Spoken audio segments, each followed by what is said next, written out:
Okay, but right now, we will do the vlogging right now here in the classroom. So if you have a vlog in the future, or if you are going to plan to have your vlog, how do you start your greeting? Either would say that, hello guys, welcome to my vlog, or you would say this thing, hello vlog, welcome to my guys. Okay, just like that. So right now, we will start the vlogging. Are you excited? Yeah. Okay, it's good thing. Okay, our vlog is entitled A Day in My Life as a Grade 8 Learner. Okay, so you're a grade 8 learner, so we will do the kind of vlog that you are doing every day. Example, it is a Monday morning vlog. I want representatives to do the thing, okay? Okay, what will happen to you if you slept late at night in the evening? For example, let's say Sunday evening, what will happen to you? Okay, Adrian, can you click this link? And we will know what will happen to you.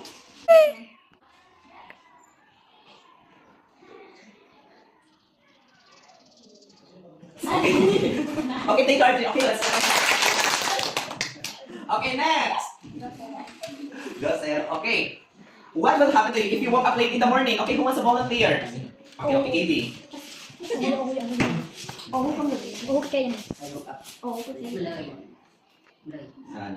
let's. Okay, that's the thing.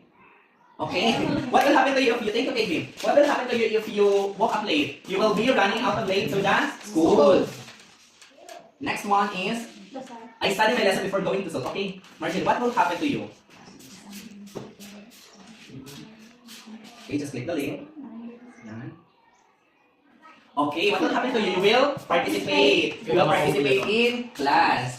How about this one? I helped my classmate in cleaning our area of responsibility. So what will happen? What will be the result? Okay, Shakira, what will be the result if you help your classmate? Oh, yung ito. Okay, what will happen? Your advisor will be happy. Okay, and the next one is this. The grade 8 learners are participating in Sir Jeff's English lesson. So what will happen? Okay, any other hands? Okay, Rapi.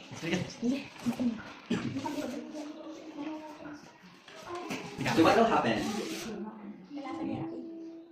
Okay, the person. Of course, I'll be happy if you participate in my class. So that's our activity for our vlogging. So guys, please like and comment to our vlog, the grade 8 vlog. Okay, our next activity is you need to find where is the umbrella and the square shape on that screen.